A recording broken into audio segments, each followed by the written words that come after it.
Bienvenido nuevamente a este canal, Ray Circuit Design. Mi nombre es Raimundo Aracena Martínez. Para este video vamos a hablar un poco sobre las reducciones de funciones por álgebra booleana y por K-map, ¿verdad? En el video anterior, si bien recuerdo, lo que vimos fue un poco de cómo se comportan cada compuertas lógicas, ¿verdad? Ya a nivel simulado, antes lo habíamos visto teóricamente. Y en el video tras anterior, pues habíamos visto un combinacional en donde nosotros montamos un comparador, ¿verdad?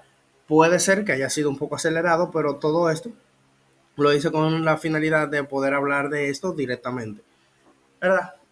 Para nosotros montar el comparador anteriormente, si se acuerdan, bueno, vamos a poner esto a presentar en grande. Sí.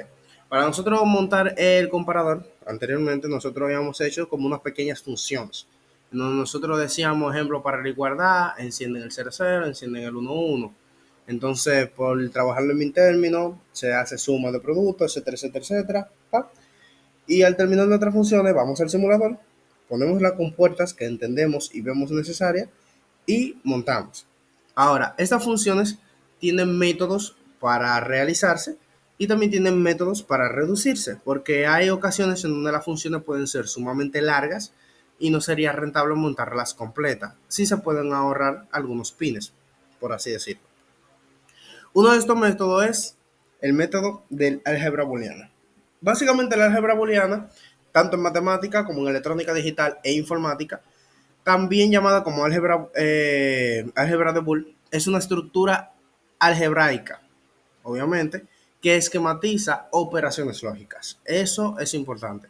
El álgebra booleana es una rama del álgebra y se diferencia con esta principalmente en dos aspectos. Primero, los valores de las variables son valores de verdadero o falso. Y estos se representan o con 1 siendo verdadero o con 0 siendo falso, siempre y cuando trabajemos en lógica positiva, obviamente. Mientras que en el álgebra elemental, los valores de las variables son números. No importa el sistema, podemos hablar del sistema hexadecimal, binario, etcétera, etcétera, etcétera. O sea, lo importante es que en el álgebra elemental, que es la que casi todos trabajamos, son números las variables. Aquí en la álgebra booleana son valores de verdadero o falso, alto o bajo, cierto o no cierto. En segundo lugar, el álgebra booleana utiliza operadores lógicos como la conjunción, que se denota como una AND, la disyunción, que se denota como una OR, y la negación, que se denota como una NOT. Y el álgebra elemental, por otro lado, utiliza operadores aritméticos como el de la suma, la multiplicación, la resta, la división, etcétera, etcétera. Por tanto, el álgebra de Boole es una forma formal de describir operaciones lógicas, de la misma manera que el álgebra elemental describe operaciones numéricas, cada una con su respectivo tipo de operación. Ahora, para realizar el álgebra de Boole, como todo en la vida, existen reglas. Y aquí se pueden ver algunas de ellas. No hay que desglosarlas mucho, realmente, la voy a explicar rápido. Este es un video corto de 4 slides, ¿verdad? Pero vamos a hablar rápidamente de esto. Vamos a poner un marcador. Vamos a tomar, ya con este color se ve. Para la primera regla, ¿verdad? Nosotros tenemos la suma lógica, cabe recalcar eso, de dos estados, ¿verdad? Tenemos un estado A. Vamos a poner que lo conocemos, un estado A. Y a eso le vamos a sumar un estado falso. Este estado es igual a A. Si nosotros lo vemos desde una compuerta lógica o desde una operación directamente, nosotros lo que estamos haciendo es que estamos sumando los valores. Aunque sean sumas lógicas, su comportamiento en este estado sigue siendo igual al aritmético. O sea, si uno está sumando, obviamente, si la A es igual a 0, 0 más 0, igual a 0. Voy a tener dos estados falsos sumándose entre sí, va a dar falso. Mientras que si yo tengo en A un estado verdadero, un 1, ejemplo, 1 más 0 me vendría dando 1. Yo tengo un estado que es verdadero y tengo un estado que es falso, pero como es una suma, lógicamente yo lo que le estoy diciendo es que cualquiera de los dos estados que sea verdadero me va a dar una salida verdadera. En el segundo caso, yo tengo la suma de un estado desconocido, la A, más un estado verdadero. Y esto me da siempre como resultado un estado verdadero, por lo mismo que dijimos anteriormente, que vendría siendo esta parte, la segunda regla. Eso se da a que si yo tengo en uno de los estados de la suma un estado verdadero, mi salida siempre me va a dar verdadera, porque simplemente le estoy dando la opción de tomar el verdadero. Entonces, en la suma, el verdadero tiene prioridad. Eso cabe recalcarlo. Suma lógica, obviamente. Tenemos la tercera regla. En la tercera regla tenemos algo muy interesante. Disculpen que marqué ahí, no me fijé. Ok, ok. Voy a tener que borrar. Bueno, vale. Ya saben que esa marca que hice ahí no. Ahí va. Ok, un borrador. Qué bonito. Seguimos. Ok, ahora sí. Entonces, la tercera regla, nosotros tenemos lo que es una multiplicación. En este caso, yo estoy multiplicando un estado desconocido por un estado falso. Esta multiplicación me va a dar falso. Eso se debe a que lo que yo estoy diciendo es ambas situaciones tienen que ser verdaderas para que mi acción de salida sea verdadera. Si una de las situaciones de entrada en la operación es falsa, simplemente mi situación de salida va a ser falsa. Mi estado de salida va a ser falso, ¿verdad? Y esto se cumple aquí.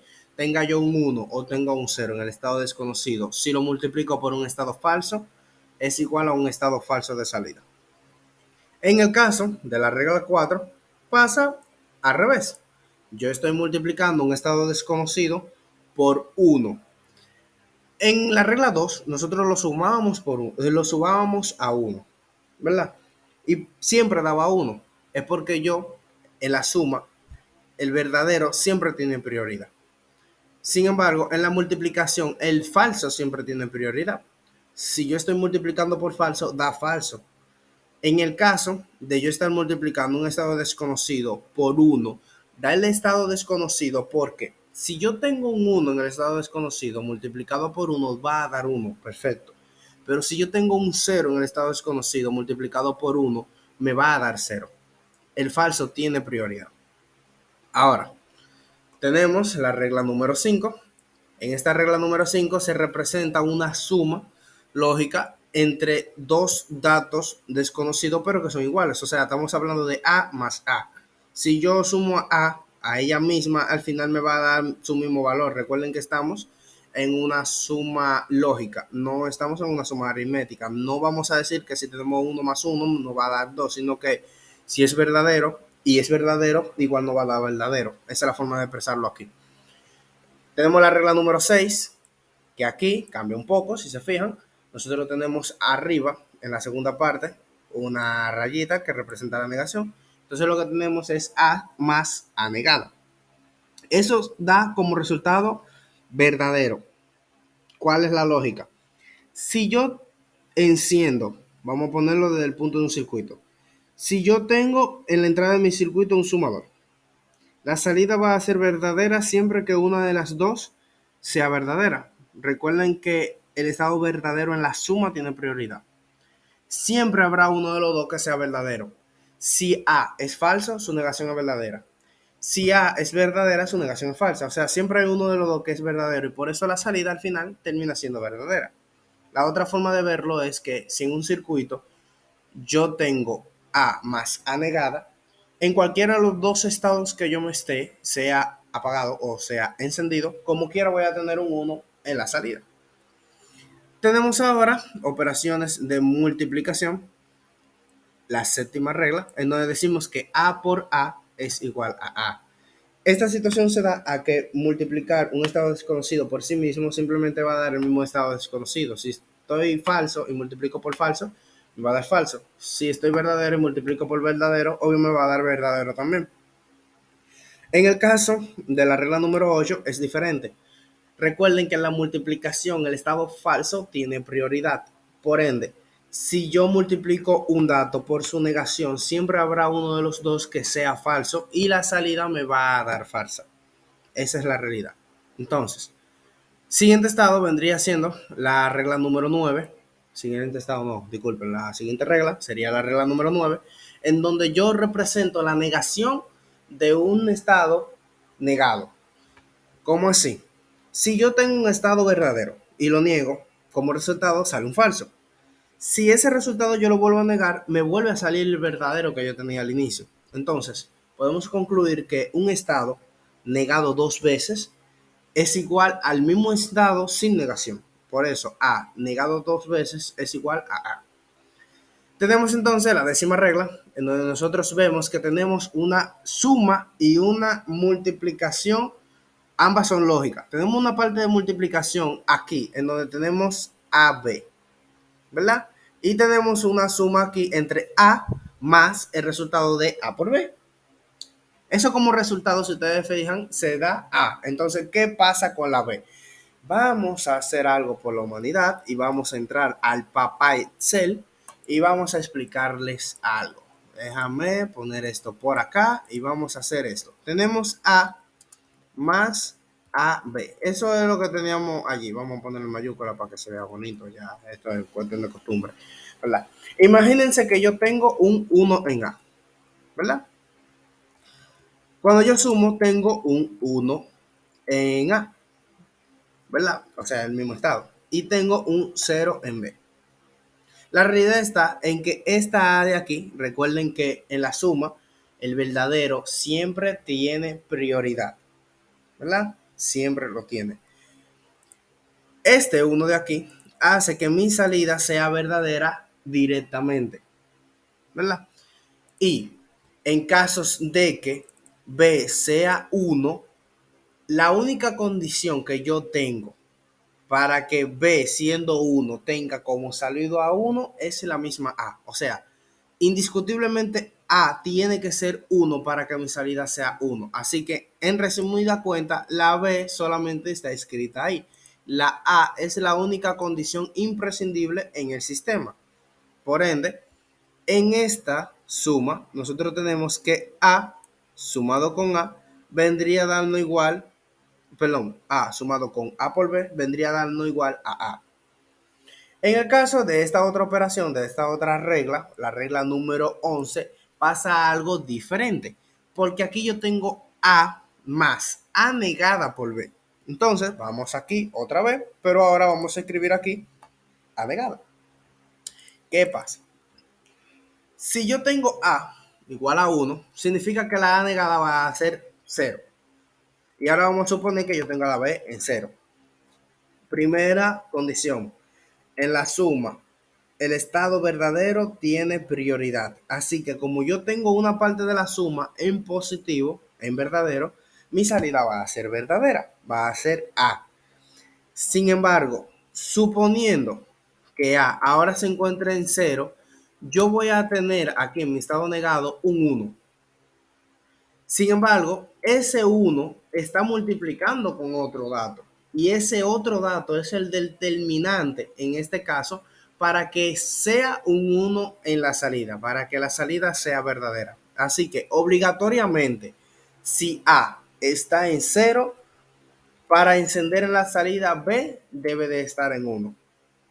Ese es el funcionamiento. Entonces, sabiendo eso, como condición principal yo tengo o para tener mi salida en verdadero, o A está en verdadero o B está en verdadero.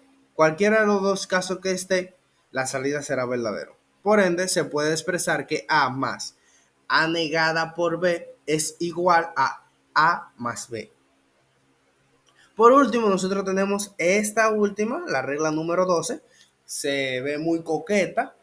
Aquí vamos a practicar un poco lo del álgebra de Boole, ¿verdad? Recuerden que dijimos que aquí hacemos análisis por álgebra mediante un método lógico, no aritmético. Así que no vamos a sumar 1, 1, da 2 y así sucesivamente, sino que vamos a verlo a nivel de falso y verdadero. Y la función, la regla número 12, de hecho, es una combinación de otras reglas anteriores. De hecho, aquí me había adelantado escribiéndola, pero vamos a ir explicándola paso a paso. Déjenme escribirla aquí abajo otra vez. Vamos a, vamos a escribirla de cero. No nos cuesta nada. Realmente vamos a tener A más B y vamos a tener eso multiplicado por A más C. Entonces, vamos a bajar aquí para que solamente se vea eso y vamos a trabajar en este entorno. Si se fijan, esto se parece mucho a la factorización. Se puede trabajar, se trabaja de hecho, de la misma manera. Como así? Yo voy a multiplicar cada dato de lo que están dentro de este paréntesis por cada dato de lo que están dentro del otro paréntesis. A la hora de hacer esa multiplicación, al final me quedaría A multiplicando por A. Sumado a eso, A multiplicando por C. Sumado a eso, B multiplicando por A. Por cuestión de orden, vamos a ponerlo AB.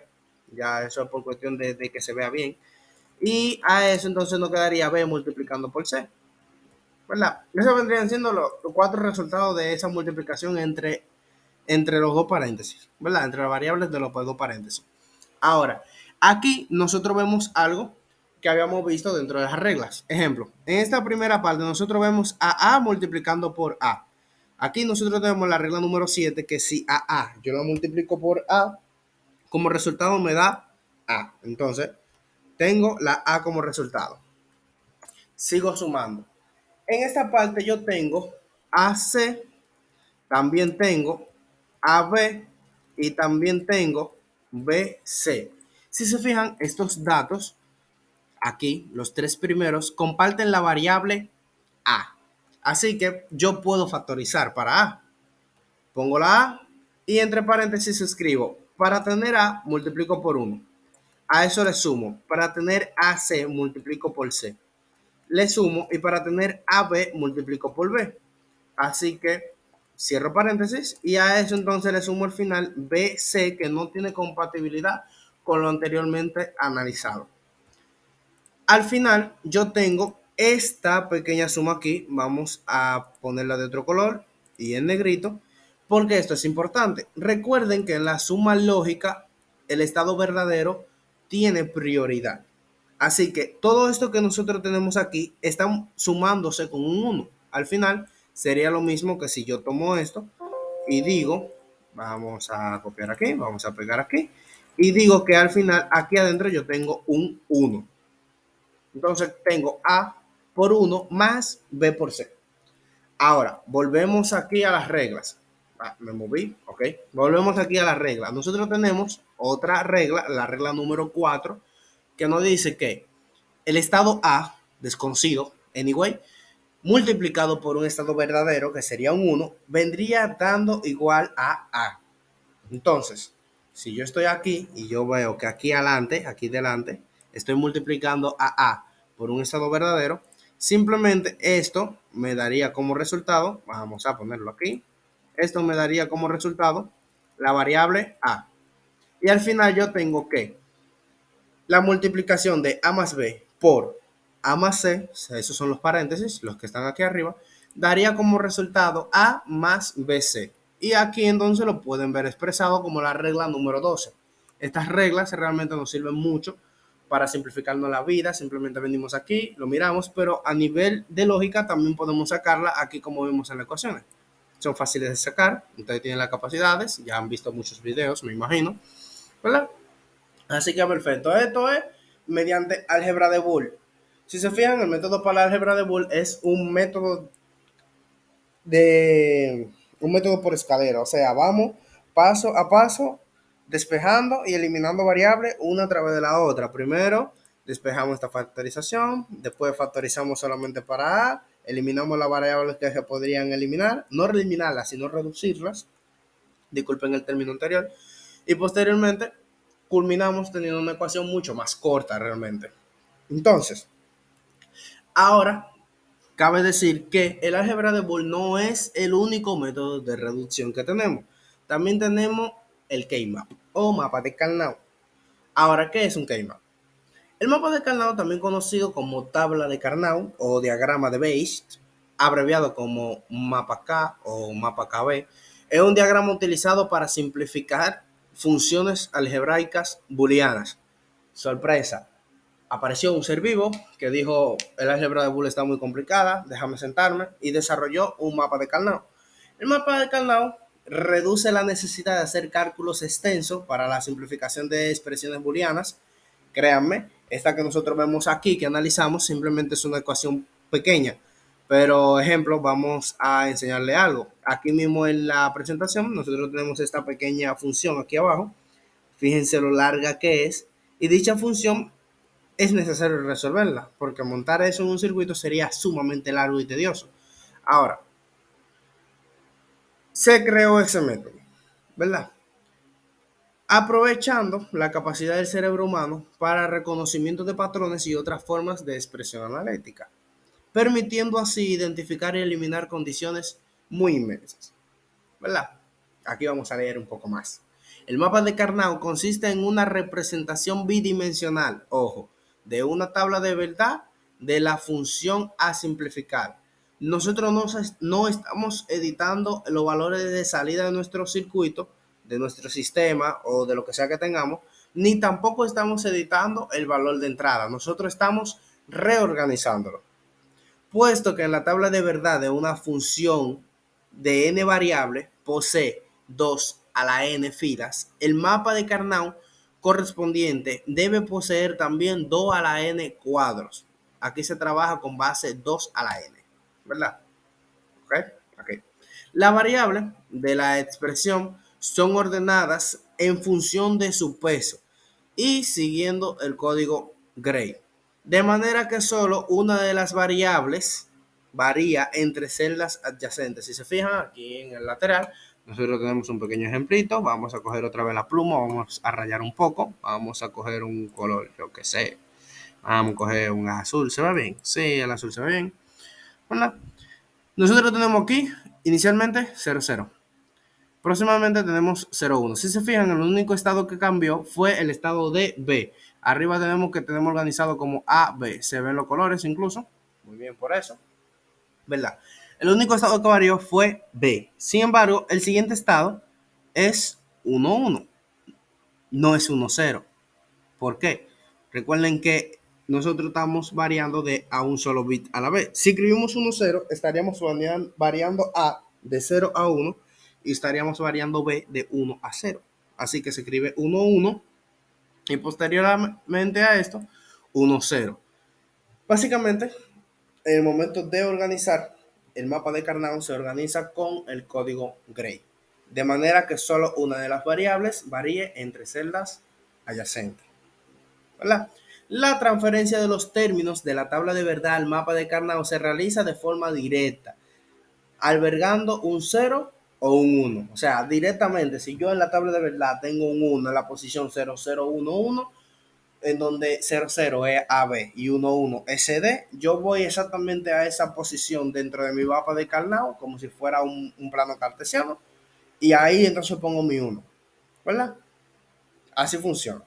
La tabla de Carnot pueden facilitar fácilmente cualquier cálculo, cualquier reducción de una función que contenga de 6 variables hacia abajo. Hay otros métodos que son como factorización, que vamos a ver un poco más adelante.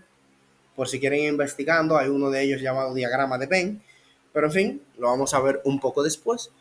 Pero para mayores a 6 variables realmente se recomienda mucho el uso de software, porque ya se puede poner un poco más complicado o tedioso el análisis del circuito y la reducción del circuito. Ya esas son otras situaciones que se dan fuera del alcance de la compatibilidad con el sistema que estamos trabajando realmente. Por este video solamente quería enseñarle esto, ¿verdad? Para este video básicamente lo que vimos es que esa es la álgebra de Boole. Vimos las funciones, las reglas, ¿verdad? Espero que las reglas realmente hayan quedado claras. Igual la vamos a seguir utilizando mucho, aunque no directamente como Boole. Tal vez la utilicemos más como mapa de Carnot, ¿verdad? Y no hagamos tantas simplificaciones. Vimos también qué eran los mapas de Carnot. Y aquí podemos ver una definición y un pequeño ejemplo. Igual vamos a ver más mapas de Carnot hacia adelante porque son muy concurridos en esto. Espero que haya sido entendible. Les invito a dejar su like, a compartir, a comentar. Si tienen alguna duda pueden preguntar, si tienen alguna opinión la pueden dar. Estaré pendiente a los comentarios. Se le quiere mucho, espero que la pasen bien, pasen buenas y nos vemos en un próximo video.